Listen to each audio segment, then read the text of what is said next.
भगवान श्री कृष्ण अपने प्रिय सखा उद्धव के साथ जो चर्चा कर रहे हैं, उसी में ठाकुर जी कहते हैं कि मैंने मानव के ऊपर सबसे बड़ी कृपा की कि उसे मैंने देह प्रदान किया।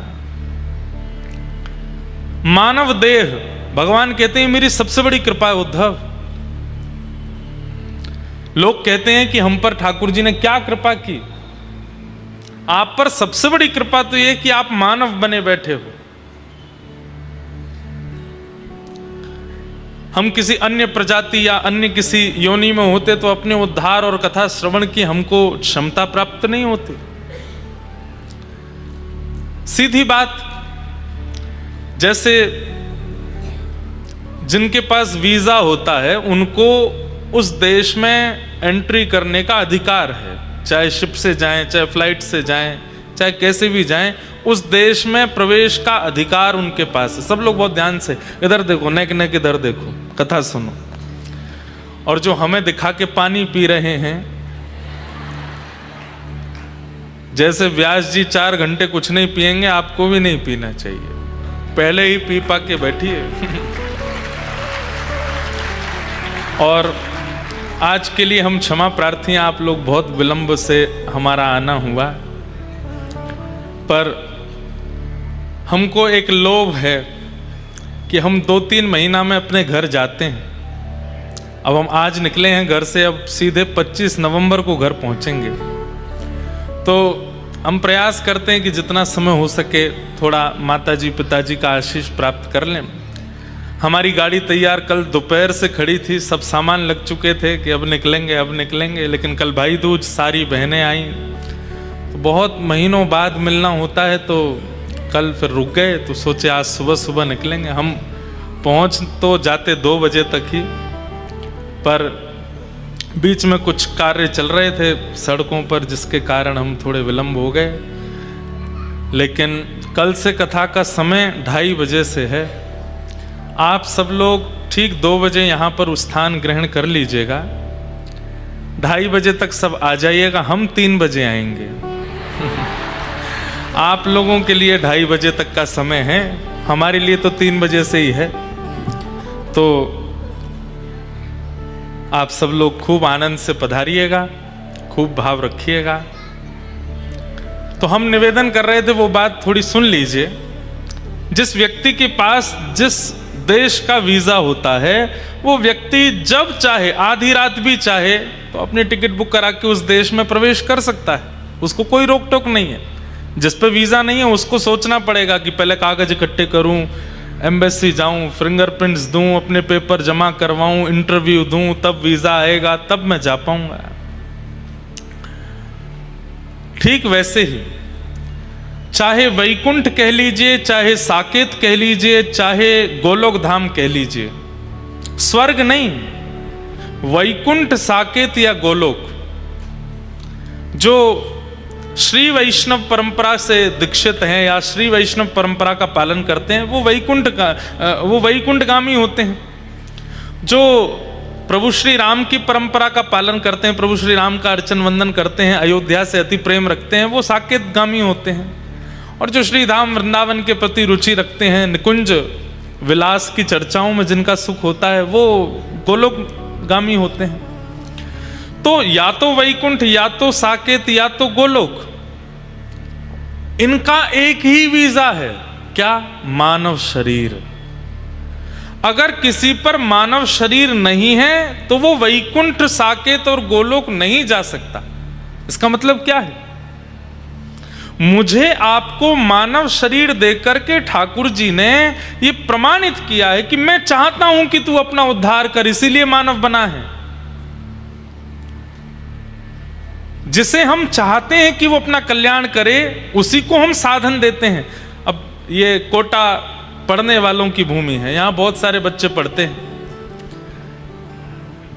उनके माता पिता उनको फैसिलिटीज के रूप में यहाँ रूम्स दिलवाते हैं। कई बच्चे थोड़े धनवान होते तो उनको गाड़ी दिलवा देते हैं, बाइक दिलवा देते हैं, स्कूटर स्कूटीज दिलवा देते हैं। साधन क्यों दिया जाता है? ताकि तुम अपना उद्धार करो, ताकि तुम अपना कल्याण करो। ठाकुर जी के पास कहते हैं भगवान उद्धव से कि मेरे पास सबसे बड़ा साधन देने के वाला अगर कुछ है तो वह है मानव शरीर। मेरे पास सबसे सुंदर तोहफा यही है जिसमें एक जीव है जो कि किसी भी स्वाद को अपना लेती है, जिसमें दो नेत्र हैं जो किसी भी रंग को देख लेते हैं, जिसमें दो हाथ हैं जो कर्म करते हैं, जिसमें दो पैर हैं जो चल करके एक से दूसरे देश पहुंच जाते हैं, जिसमें बुद्धि है, मन है, इंद्रियां हैं। उद्धव, कभी विचार करो, इससे अच्छा मेरे पास कुछ और देने लायक है ही नहीं। मैंने ये दिया, इसका मतलब मेरी बहुत बड़ी कृपा है कि तुम मानव हो। नृदेह माध्यम सुलभम सुदुर्लभम। आपको अभी नहीं पता चलेगा क्योंकि हम मानव हैं ही हैं, लेकिन श्रीमद् भागवत आदि ग्रंथों में बताया गया कि कोई मानव नहीं बन पाता, अन्य जातियों में होता है, अन्य योनियों में होता है, तो उसको मानव बनने के लिए कितनी प्रतीक्षा करनी पड़ती है, कितने प्रार्थनाएं करनी पड़ती हैं, तब वो मानव बनता है। भगवान कहते हैं मेरी सबसे बड़ी कृपा क्या है कि मैंने तुम्हें मानव बनाया। प्लवम सुकल्पम गुरुकर्ण धारम। और मानव बनने के बाद भी यदि जीवन में गुरु आ गए तो ठाकुर जी कह रहे हैं कि इसको तो और बड़ी कृपा मान लेना कि मैंने एक गुरु और दे दी है कि मानव देह से क्या करना है, क्या नहीं करना, कब करना है, कैसे करना है, ये सब बताने वाले गुरु मिल गए। तो मानव देह मिले, भगवान की कृपा। मानव देह को समझाने बुझाने वाले एक ऐसे गुरु मिल गए, एक ऐसे मेंटोर मिल गए जिनकी बात आप कभी भी मान सकते हो। प्लवम सुकल्पम गुरुकर्ण धारम। और फिर भगवान कहते हैं मयानुकूलेन नभस्वतेरितम। मेरी प्राप्ति जिससे हो ऐसी अनुकूलताएं अगर जीवन में आ रही हैं तो ये मेरी तीसरी कृपा है। जैसे कि कथा होना, जैसे कि अनुष्ठान होना, जैसे कि वैष्णव दर्शन होना, मानव शरीर मिलना, गुरु का मिल जाना, और उसके बाद में भगवत प्राप्ति जिससे हो ऐसी अनुकूलताएं प्रकट होना।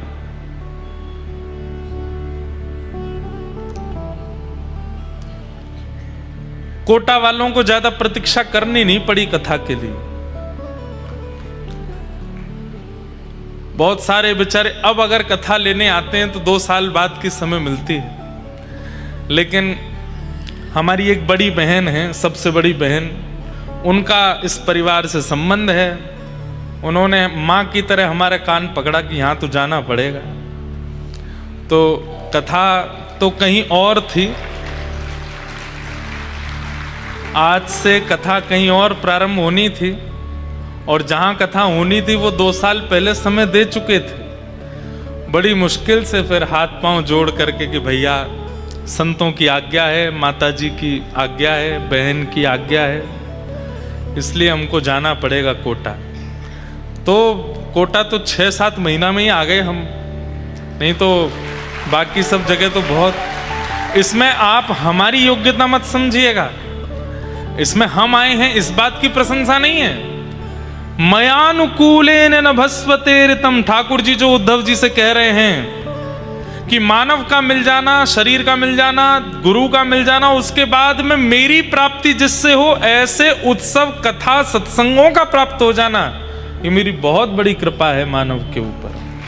तो कथा तो कहीं और होनी थी, पर ठाकुर जी ने उठा करके सब योजना बनाई, नहीं कोटा में होनी चाहिए, कोटा में जाना चाहिए, कोटा में ये उत्सव होना चाहिए।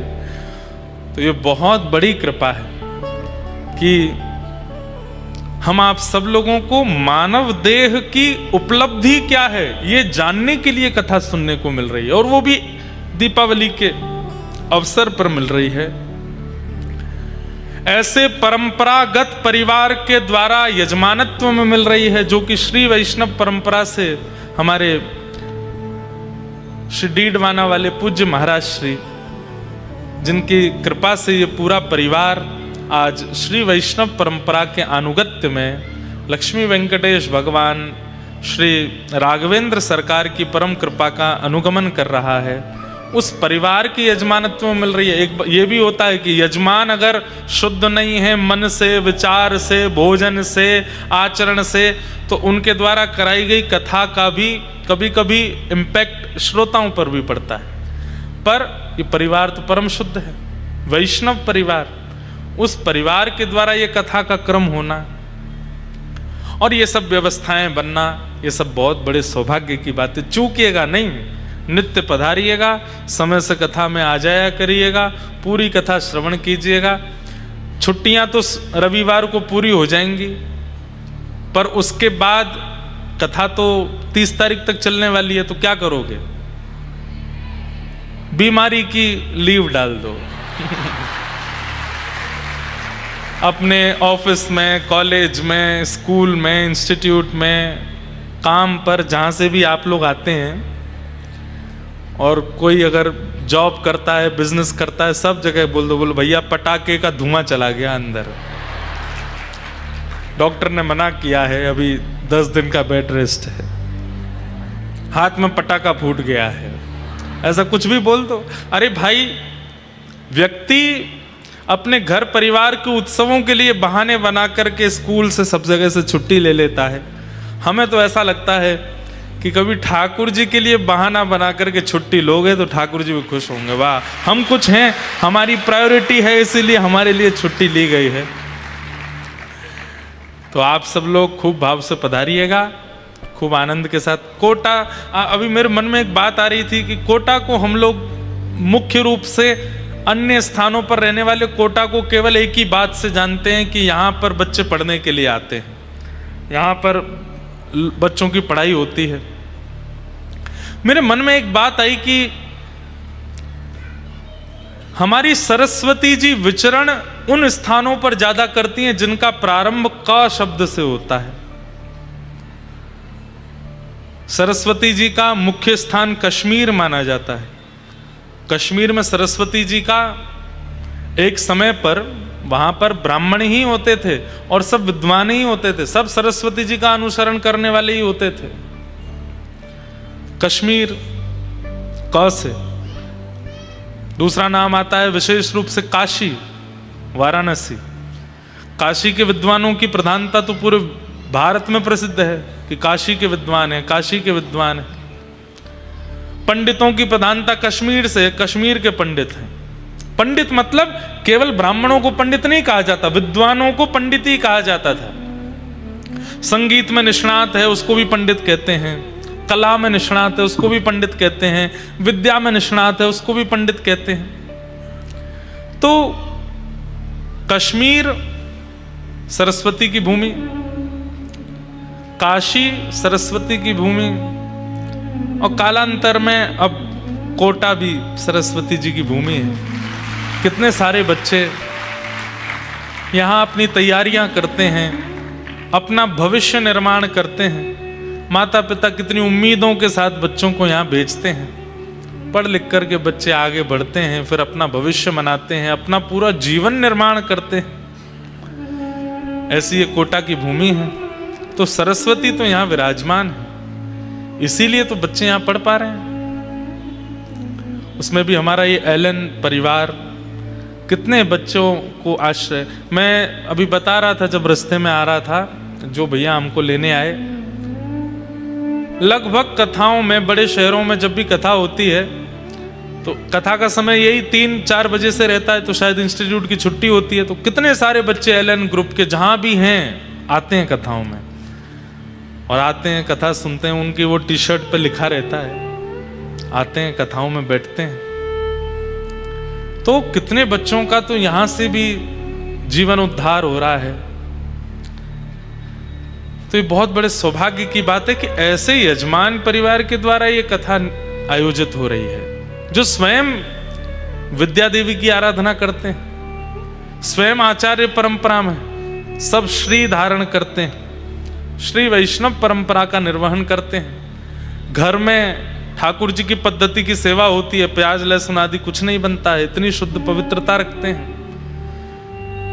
तो ये सब सौभाग्य हैं, एक के बाद एक सारे सौभाग्य एक साथ इकट्ठे होकर के सब हमें प्रस्तुत किए गए हैं। इससे यही मानना चाहिए कि ठाकुर जी चाहते हैं कि हम उन्हें प्राप्त करें, इसीलिए ये सारी योजनाएं बन रही हैं, और इस योजना का हमें फल लेना चाहिए। इसका एक ही फल है कि हमें कभी बस किसी राह पर, किसी मोड़ पर, किसी गली में, किसी जीवन के किसी मोड़ पर ठाकुर जी का अनुभव हो जाए बस, और कुछ नहीं चाहिए। बंधु, एक बात हम आपसे बहुत स्पष्ट रूप से निवेदन कर दें,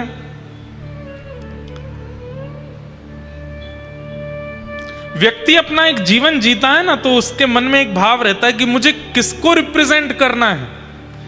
अपने पिता को दिखाना है, अपनी माँ को दिखाना है, अपने पत्नी को दिखाना है, या अपने परिवार को दिखाना है।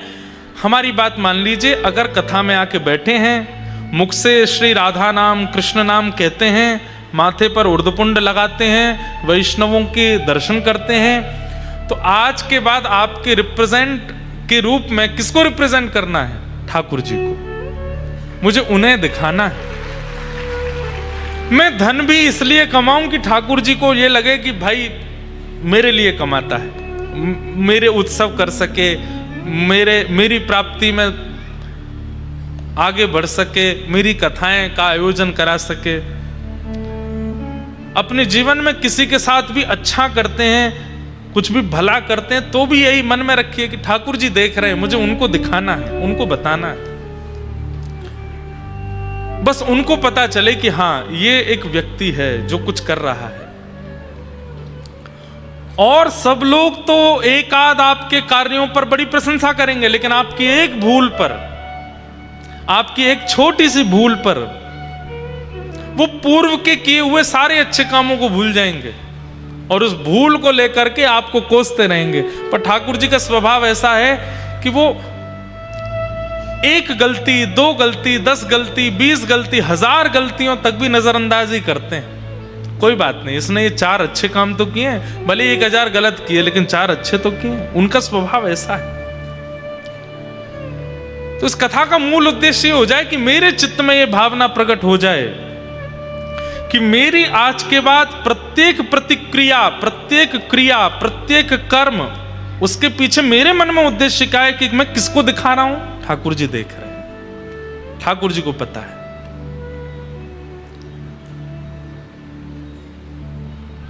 चाहे आप मर्यादावादी हैं, चाहे आप सत्यवादी हैं, चाहे आप भगवतवादी हैं, जो भी हैं, सबके पीछे उद्देश्य रखो कि मेरे ठाकुर जी देख रहे हैं, बस उनको पता होना चाहिए। यही जीवन चरित्र आपके पड़ोस में ही रही हैं मीराबाई, उनका जीवन चरित्र भी ऐसा ही था। सूरदास जी का चरित्र भी ऐसा ही था, रैदास जी का चरित्र भी ऐसा ही। सब भक्तों का एक ही उद्देश्य है, हमें और किसी को नहीं दिखाना, हमारे ठाकुर जी देख रहे हैं, उनको पता होना चाहिए मैं क्या पहन रहा हूं, क्या खा रहा हूं, क्या बोल रहा हूं, कहां जा रहा हूं, किससे मिल रहा हूं, किसके साथ कैसा व्यवहार कर रहा हूं। हर स्थिति में आप ये विचार रखेंगे कि ठाकुर जी को पता चलेगा तो उनको कैसा लगेगा। आपसे कभी पाप कर्म बनेगा ही नहीं, दूषित कर्म बनेगा ही नहीं।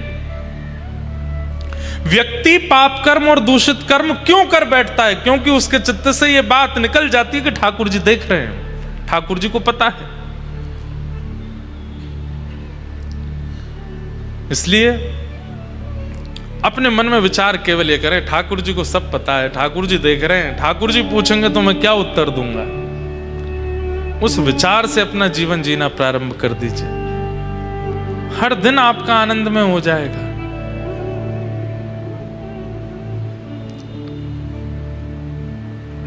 इसी भावना को लेकर के कथा में आइए। पहली बात, समय से आ जाइएगा। दूसरी बात, कथा से पहले ही आप लोग जलपान कर लीजिए। कहीं जाना है, आना है, किसी से बात करनी है, सब पहले ही कर लो। व्यास मंच पर व्यास जी आके बैठ जाएं, उसके बाद आप कुछ नहीं करोगे। उसके बाद तो केवल आप कथा सुनो। धन गया तो कुछ नहीं गया, समय गया तो कुछ गया, चरित्र गया तो बहुत कुछ गया, लेकिन ज्ञान ही चला गया तो सब कुछ चला गया। ये कथा मनोरंजन के लिए नहीं है। इस कथा का क्रम मनोरंजन के लिए नहीं हो रहा है, मनोमंथन के लिए हो रहा है। और मंथन से क्या होता है? मंथन से नवनीत प्रकट होता है। मंथन होता है दही का, तभी तो मक्खन प्रकट होता है। मक्खन माने नवनीत। और जब नवनीत प्रकट होता है तो श्री कन्हैया अपने कक्ष से स्वयं ही घुटमुन चल करके आते हैं उस नवनीत का हरण करने के लिए। तो इस कथा रूपी मथनी से आप सब श्रोता रूपी हृदय की दही का हम मंथन करने के लिए बैठे। इसलिए प्रेम से मंथन करवा लीजिए ताकि नवनीत चित्त में प्रकट हो और ठाकुर जी आकर के उसका हरण करें, ठाकुर जी आकर के उसका सेवन करें, भोग लगावें। फोन मत चलाइएगा, कर्ण पिशाचनी है इनका नाम। क्या नाम है? हाँ, कर्ण पिशाचनी। लोग बाग कहते हैं ना तंत्र मंत्र वालों के लिए कि इन पर कर्ण पिशाचनी है, इनके कान में कोई बोल देता है। सबसे बड़ी कर्ण पिशाचनी तो यही है। बंबई में क्या चल रहा है आपके कान में कोटा में आके बता देता है ये यही कर्ण पिशाचनी। इसको बंद रखिएगा जब तक भागवत जी की आरती ना हो जाए। अंतिम बात, आज जहां बैठे हो प्रयास कीजिएगा कि रोज वहीं बैठो। कल से आपका स्थान ज्यादा बदले ना, थोड़ा राइट लेफ्ट हो जाए चलेगा, लेकिन आगे बैठे तो पीछे पहुंच गए, पीछे से इधर पहुंच गए। स्थान परिवर्तन होने से भी मन एकाग्र नहीं होता, इसलिए स्थान निश्चित कर लीजिएगा। जहां आप एक दिन बैठे, पहले दिन बैठे, वहीं बैठिएगा। दूसरा, ये नन्हे नन्हे गोपाल जी जो डोल रहे हैं, जिन्होंने यहीं बरसाना गोकुल प्रकट कर दिया है, इनके भी थोड़े थोड़े ध्यान रखिएगा। पता चली कोई गंभीर बात चल रही है तो आनंद करने दो, उनको रोकिएगा नहीं, पर थोड़ा ध्यान रखिएगा। बाकी यहाँ पे कई लोगों को ऐसा मुझे पता चला कि पास वगैरह से थोड़ी दिक्कत है, पास नहीं, कोई ऐसा नहीं है। सब लोग आइए, बाहर से अपना फ्री रजिस्ट्रेशन है, सब कराओ, बैठो। कथा सबके लिए हो रही है। अगर केवल एक परिवार को सुननी होती तो इतनी बड़ी व्यवस्था नहीं होती, सब लोग सुन सकें। बस एक बात है कि कोई मन चला व्यक्ति ना आवे, या कोई दुर्घटना या कोई किसी प्रकार का अन्य क्रिया ना हो, बस उसके लिए एक प्रक्रिया है, प्रक्रिया करके सब लोग बैठ सकते हैं। कोई अगर कहे हमको इतना पैसा दो हम पास देंगे, उसका तो भीतर कंप्लेन और कर दीजिएगा, बता दीजिएगा फोन नंबर पर कोई किसी ने हमसे पैसे मांगे हैं। तो इस प्रकार का कोई यहाँ पे क्रम नहीं है। लक्ष्मी मैया की खूब कृपा है, हमें आपसे और अधिक की आवश्यकता नहीं है। खूब प्रेम से आप तो पधारो, बस अपना ध्यान रखिए, खूब आनंद से बैठिए, किसी भी प्रकार की कोई गलत गतिविधि कथा में ना हो, उसका ध्यान रखिएगा। और अंतिम बात, हमारा मिलने का क्रम एक दिन हम रखेंगे, 1 या 2 दिन का रखेंगे, उस दिन आपको बता देंगे। अभी तो 2-4 दिन थोड़ी व्यस्तता है, कोटा से ही हमको 1-2 जगह आना जाना पड़ेगा, तो इसलिए 1-2 दिन तो आप लोग बस कथा में पधारो। मंच से ही हम बता देंगे कि किस दिन मिलना है, कहाँ मिलना है, कैसे आ सकते हैं, क्या होगा, तो उस हिसाब से आप सब लोग पधारिएगा। आइए भागवत जी के महात्म्य में प्रवेश करते हैं। सच्चिदानंद रूपाय विश्वोत्पत्त्यादि हेतवे तापत्रय विनाशाय श्री कृष्णाय वयं नुमः। यं प्रव्रजन्तमनुपेतमपेतकृत्यं द्वैपायनो विरह कातर्या जुहाव पुत्रेति तन्मयतया तरवोऽभिनेदुः तं सर्वभूत हृदयं मुनिमानतोऽस्मि। आज कथा का महात्म हम लोग सुनेंगे। प्रथम स्कंद से कथा कल से प्रारंभ होगी। महात्म मतलब महत्व। श्रीमद् भागवत जी का महत्व क्या है, उसका जो भी भाव है वो आज हम लोग श्रवण करेंगे। महात्म का पहला श्लोक है सच्चिदानंद रूपाय विश्वोत्पत्त्यादि हेतवे तापत्रय विनाशाय श्री कृष्णाय वयं नमः। बहुत सावधानी से सुनिएगा सब लोग। 3 रूप, 3 गुण, 3 कर्म, इनकी चर्चा प्रथम श्लोक में की गई।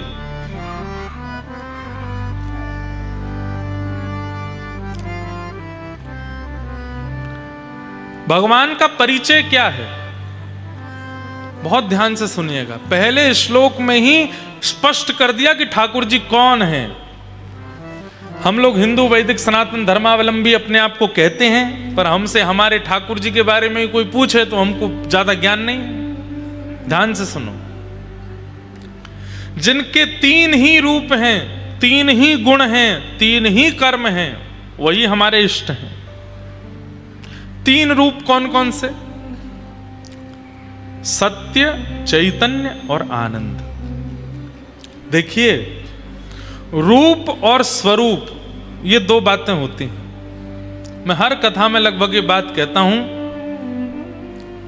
रूप और स्वरूप। हम आप सब लोगों के भी रूप अलग हैं, स्वरूप अलग हैं। अभी आप लोग कथा में बैठे हैं, ये आपका रूप नहीं है, ये आपका स्वरूप है। रूप कब होगा? जब वापस घर पहुंच जाओगे, घर जा करके अपने वस्त्र उतार के घर के कपड़े पहन लोगे और बिल्कुल कोई उसमें फॉर्मेलिटी नहीं है, बिल्कुल अनफॉर्मल हो जाओगे। कभी बिस्तर पर पड़े हैं, कभी कहीं खा रहे हैं, कहीं भी बैठे हैं, किसी के थाली में से खा लिया, किसी से कुछ भी कह रहे हैं, वो आपका रूप है, वो आप वास्तविकता में हो। लेकिन घर से बाहर निकलते ही आप स्वरूप धारण करते हो। जो आप नहीं हो वो बनते हो। रूप और स्वरूप। भगवान के स्वरूप कितने हैं? भगवान के स्वरूप अनंत हैं। कभी वही सुदर्शन चक्र लेकर के आ जाते हैं, वे कभी गिरिराज जी का धारण कर लेते हैं, कभी मोर मुकुट वंशी वाले बन जाते हैं, कभी शेषनाग पर पड़ जाते हैं, कभी शंख चक्र गदा पद्म धारण करके चतुर्भुज रूप धारण कर लेते हैं, कभी कच्छप बन जाते हैं, कभी कूर्म बन जाते हैं, कभी मत्स्य बन जाते हैं, कभी वराह बन जाते हैं, कभी नृसिंह बन जाते हैं, कभी परशुराम बन जाते हैं। स्वरूप अनेक धारण करते हैं, पर रूप उनके तीन ही हैं, सत्य, चैतन्य और आनंद। हम सब भी अनेक स्वरूप धारण करते हैं। ऑफिस जाते हैं तो वहां हम अलग हैं, मायके जाते हैं वहां हम अलग हैं, ससुराल जाते हैं वहां हम अलग हैं, मित्र के यहां जाते हैं वहां हम अलग हैं। लेकिन अपने घर में अपनी पत्नी, अपने बच्चे और अपने परिवार के साथ हम अलग हैं। सब जगह हमारी भी स्वरूप अलग हैं, पर अपनों के साथ जो हम होते हैं वो हमारा रूप है, वो हम वास्तविकता में हैं।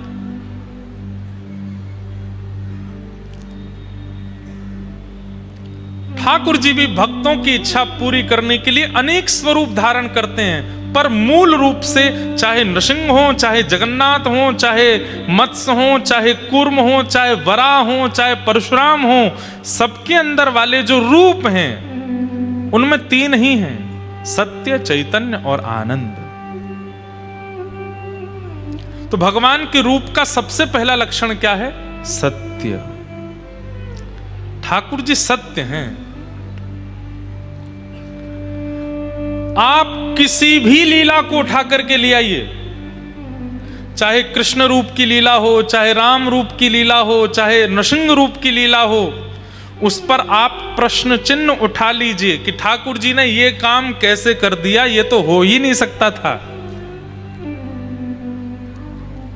आप प्रश्न उठाइए, उनकी सत्यता पर प्रश्न उठाइए, लेकिन शास्त्र आपको प्रत्येक बात का उत्तर दे देगा कि ठाकुर जी असत्य नहीं है, ठाकुर जी सत्य ही हैं।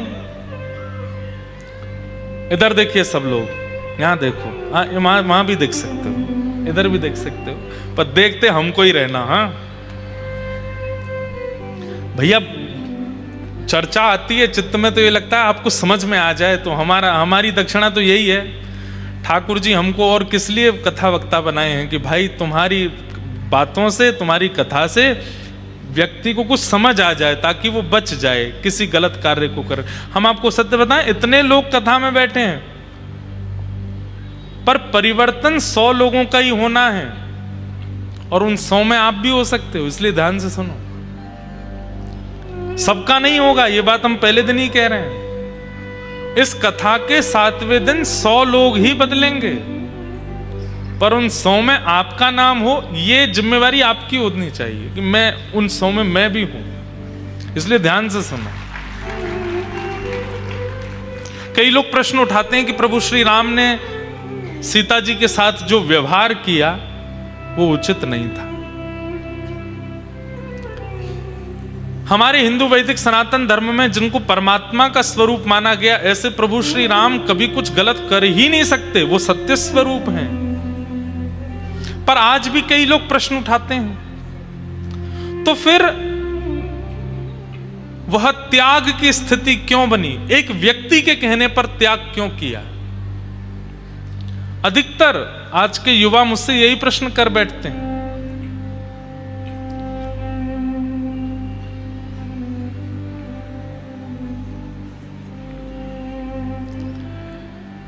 दक्षिण भारत में एक राजा थे, ध्यान से सुनना। उनकी एक पुत्री थी। उस पुत्री ने अनेक वर्षों तक तप किया और तप के पीछे फल केवल एक ही चाहिए था, क्या? कि परम पुरुष परमात्मा भगवान मुझको पत्नी रूप में स्वीकार करें। मुझे उनका नाम स्मृति में नहीं आ रहा है, मैं वही सोच रहा था कि नाम क्या था उनका। पर उन्होंने अनेक वर्षों तक तप किया और तप के बाद परमात्मा से प्रार्थना यही थी कि आप केवल प्रकट होकर मुझको अपनी गृहिणी बनाओ, मैं इसलिए तपस्या कर रही हूं। कोई केवल दर्शन की अभिलाषा रखता है, कोई किसी वस्तु की अभिलाषा रखता है, पर मेरी अभिलाषा यह कि मैं आपकी गृहिणी बनना चाहती हूं। भगवान प्रकट होने वाले ही थे। उसी समय रावण वहां आ गया और रावण ने आकर के उनके केश पकड़ लिए और केश पकड़ करके बस तलवार से सर छेदन करने ही वाला था, तो उन्होंने तुरंत अपने केशों को तलवार से काट करके, केश तो रह गए रावण के हाथ में, स्वयं अग्नि में प्रवेश कर लिया। रावण को कुछ गलत करने नहीं दिया, लेकिन उनका तप पूरा हो चुका था। ठाकुर जी प्रकट होने ही वाले थे, उससे पहले ये सब घटना हो गई। अब वो अग्नि में प्रवेश कर गए। तब ठाकुर जी से उन्होंने प्रार्थना की, बोले नाथ मेरा तप तो पूरा हो गया, आप आने ही वाले थे, तभी ये रावण आ गया और मैं आपको प्राप्त नहीं कर पाई। भगवान बोले चिंता मत करो, अभी हम राम रूप धारण करके आएंगे। सीता जी के साथ जब हम वन की ओर जाएंगे तो दुष्टों का संहार सीता जी देख नहीं पाएंगी, इसलिए हम सीता जी को तो अग्नि में प्रवेश करवा देंगे। आप अग्नि से प्रकट होकर के सीता जी का रूप धारण करके हमारे साथ आ जाना। तो आपका जो व्रत था कि हमारी पत्नी आपको बनना है, वो पूरा हो जाएगा, आपका तप का फल मिल जाएगा और हमारा काम भी हो जाएगा। आपके सामने हम राक्षसों का वध कर देंगे। और तीसरा काम एक और होगा, बोल क्या? आपके तप में विघ्न डालने वाला रावण, उस रावण के अंत का कारण भी फिर आप ही बनोगी। आपको वो हरण करके लेके जाएगा, फिर हम आपको बचाने के लिए वहां आएंगे सेना लेकर के और पूरी लंका जला करके रावण का वध करके आपको वापस ले आएंगे। तो आपका जो बदला है वो भी हो जाएगा। बोले ठीक है। सीता जी तो पावक में प्रवेश कर गई, अग्नि में प्रवेश कर गई, पर छाया की जानकी जी जो आई है वही थी वो राजा की पुत्री। जानकी जी का रूप धारण करके प्रभु श्री राम के साथ प्रकट हो गए। सब लीला हुई, आप सबको पता है। उसके बाद जब ये वापस लौट करके अयोध्या आ गए, अब राम जी तो एक पत्नी व्रती हैं, वो तो एक ही पत्नी को सर्वस्व मानते हैं। अब छाया की सीता जी जो हैं, उनको ये बात कभी कभी मन में होती है कि ये मेरी तरफ इतने भाव से देखते ही नहीं। मैं कहीं समीप बैठ भी जाती हूँ तो ये थोड़ा सा खिसक जाते हैं, थोड़ा उठ के चले जाते हैं, कभी कोई चर्चा भी करते हैं तो नीचे नजर करके करते हैं। तब उन्होंने विचार किया कि हे प्रभु श्री राम, आप इस प्रकार का व्यवहार क्यों करते हैं? बोले कि देखिए, वास्तविकता मत भूलिए, हम मर्यादा पुरुषोत्तम है, एक पत्नी व्रती है, हमारी पत्नी तो पावक में है, अग्नि में है। आपकी तपस्या के कारण हम आपके साथ अभी सब निर्वहन कर रहे हैं।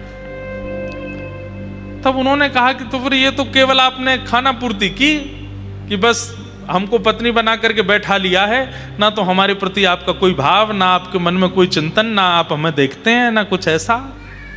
देवी अब क्या करें, हम तो मर्यादा पुरुषोत्तम हैं। तब वो सब लीलाएं हुई कि वे आश्रम चली गई, वहां लव कुश का जन्म हुआ, उसके बाद वो अग्नि में प्रविष्ट हो गई। पर उनके अग्नि में प्रविष्ट होते ही जो अग्नि में जानकी जी थी वो पुनः आकर के श्री राघव जी के बगल में विराजमान हो गई हैं। और उसके बाद तो ठाकुर जी साकेत गमन कर ही गए। तो सीता जी के साथ जो लीला हुई वह भी कोई असत्य नहीं है, उसमें भी ठाकुर जी की कोई गलती या आप उस पर प्रश्न चिन्ह नहीं उठा सकते। वो ठाकुर जी के अंतरंग लीला है, वहां भी ठाकुर जी किसी की इच्छा की पूर्ति कर रहे हैं। लेकिन अब वो कन्या जो पुनः अग्नि में प्रवेश कर गई वो बोली मेरी इच्छा तो पूरी हुई नहीं, आपने पूर्ण रूपेण पत्नी रूप में तो मुझे स्वीकार किया नहीं। तो प्रभु श्री राम बोले अब देवी अब तो एक ही होगा। बोले क्या? अब तुम पुनः दक्षिण भारत में पद्मावती के रूप में प्रकट होगी और हम वेंकटेश बन करके आएंगे, हम तिरुपति बन करके आएंगे और तब आपके साथ विवाह करेंगे, तब आपको स्वीकार करेंगे।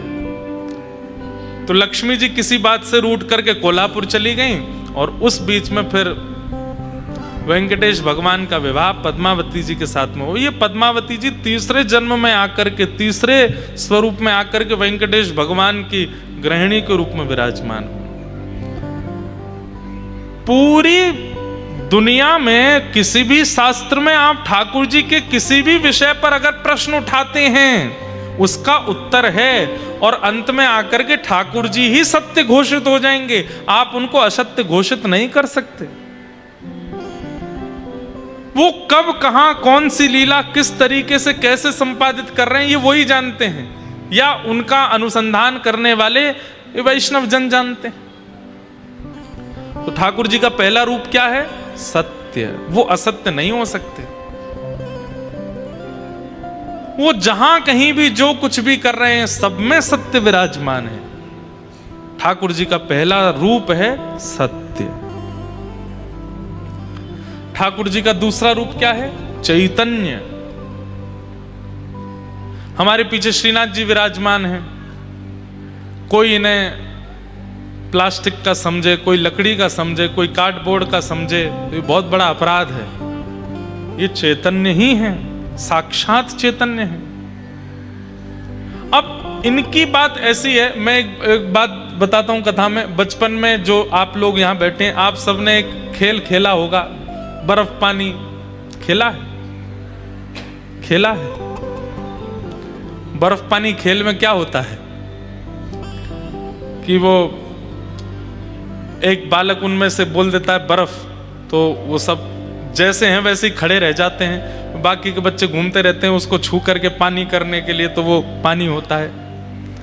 एक और खेल हम लोग खेलते थे, उसमें 10 तक गिनती गिनता है एक बालक, 1 2 3 4 10 तक गिनती करे, फिर वो कहता है स्टैचू, और जितने बच्चे खड़े होते हैं वो सब कुछ कुछ बन जाते हैं।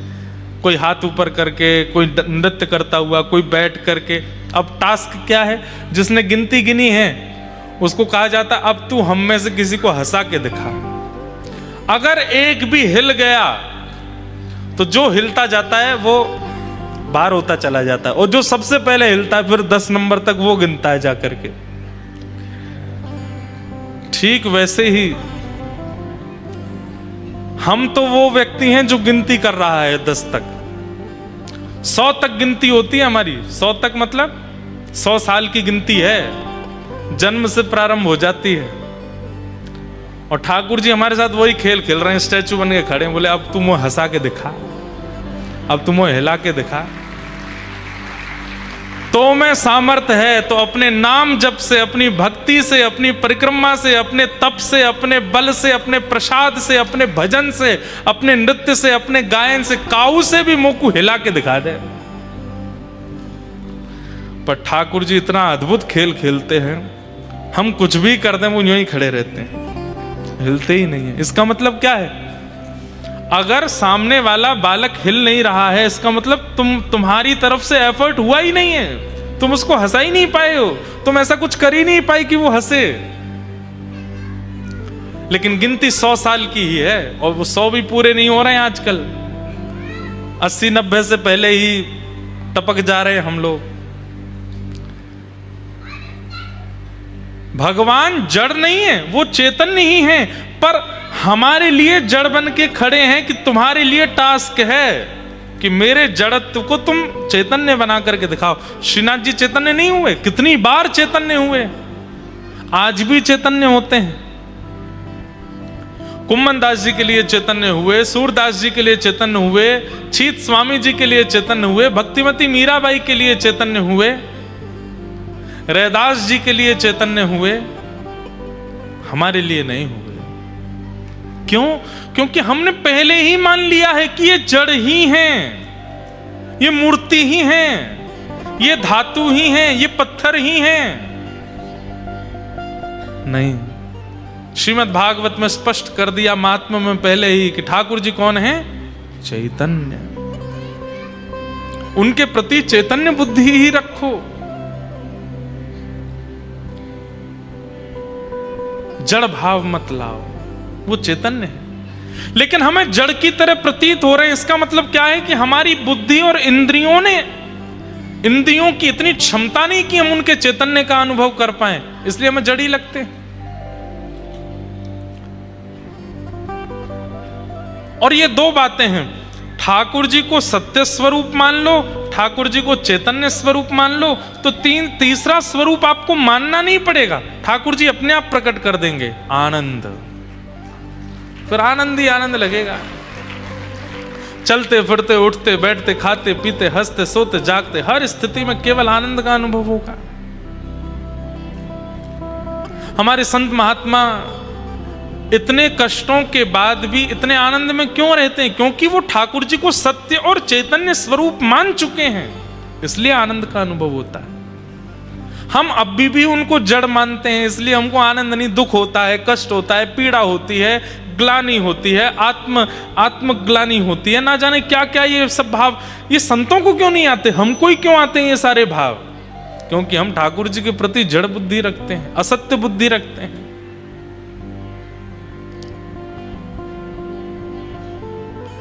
भगवान के तीन रूप हैं, सत्य, चैतन्य और आनंद। सच्चिदानंद रूपाय। और भगवान के तीन कर्म क्या हैं? विश्वोत्पत्त्यादि हेतवे, विश्व की उत्पत्ति करना, पालन करना और संहार करना। तापत्रय विनाशाय श्री कृष्णाय वयं नमः।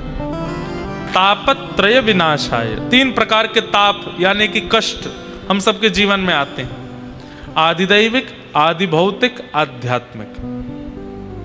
तीन प्रकार के ही कष्ट हैं हमारे जीवन में। सबसे पहला कष्ट देह का, शरीर को बीमारी हो जाना, रुग्ण हो जाना, कष्ट हो जाना, पहला कष्ट का कारण। दूसरा कष्ट का कारण क्या है?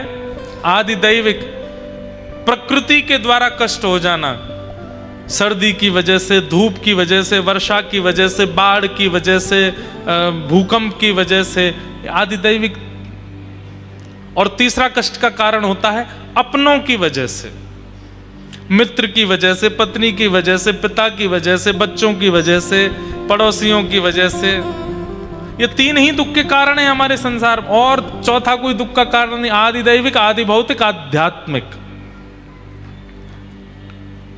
या तो खुद से दुखी, या अपनों से दुखी, या प्रकृति से दुखी। चौथा कोई दुख का कारण नहीं है। इन तीनों प्रकार के तापों का ठाकुर जी क्या करते हैं? उपशमन करते हैं। कितनी अच्छी बात है कि कष्ट दूर नहीं होते, कष्ट तो आते हैं, पर उन कष्टों से होने वाली जो स्थिति है वो स्थिति दूर हो जाती है। शारीरिक कष्ट होगा पर इतने विचलित नहीं होगे आप, अपने कष्ट देंगे पर विचलित नहीं होगे आप, प्रकृति से कष्ट मिलेगा लेकिन विचलित नहीं होगे आप। ये विचलनता ना होना, ये एक भक्त का स्वरूप है। मीराबाई के जीवन में कष्ट नहीं था, आप ऐसा नहीं मान सकते, पर जीवन में आने वाले कष्टों पर मीराबाई दुखी नहीं होती थी, ये बात आप मान सकते हो। और भक्त ऐसा ही हो जाता है, कष्ट आने बंद नहीं होते, कष्टों से जूझना सीख जाता है, कष्टों से लड़ना सीख जाता है। गैर भक्ति पथिक कैसा होता है, उसको नमक का भी अंदाजा होता है। वो नमक अच्छा नहीं है तो भी भोजन नहीं करेगा, बिस्तर अच्छा नहीं है तो सोएगा नहीं, कपड़े ब्रांडेड नहीं है तो पहनेगा नहीं। ये गैर भक्ति पथिक का स्वरूप होता है। पर भक्ति मार्गी व्यक्ति कैसा हो जाता है, भोजन चाहे जैसा भी हो, तन को खिलाना है ताकि वो स्वस्थ रहे, वो पालेगा। व्यवस्था चाहे जैसी हो, वो बैठ जाएगा, मुझे बैठना है। वस्त्र चाहे जैसे भी हो, तन ढकना है, पहन लेगा, ऐसी स्थिति में आने लग जाएगा। ये भक्त का स्वरूप होता है। बुरा नहीं मानिएगा, पर कोई व्यक्ति अपने आप को भक्त कहता है, लेकिन इन सब स्थितियों में ना तो जीव को वशीकरण कर पाया, ना तन को वशीकृत कर पाया, ना अपनी मन बुद्धि को वशीकृत कर पाया, वो भक्त नहीं है। पहनना है तो यही पहनना है, खाना है तो ऐसा ही खाना है, रहना है तो ऐसे ही रहना है, ये भक्त का स्वरूप नहीं। वो तो हर स्थिति में प्रसन्न रहता है। और इसी को कहते हैं तापत्रय विनाशाय। ठाकुर जी हर प्रकार के तापों का विनाश कर देते हैं, मतलब फिर उसको किसी भी चीज से ज्यादा फर्क नहीं पड़ता, वो सम हो जाता है। जहां ले चलोगे वहीं मैं चलूंगा, जहां ले चलोगे वहीं मैं। ये एक भक्त का स्वरूप है। वो ऐसा नहीं कहता कि मुझे 98% ही चाहिए, वो ऐसा नहीं कहता कि मुझे मुंबई में ही घर चाहिए, वो ऐसा नहीं कहता कि मुझे यूएस ही जाना है पढ़ने के लिए।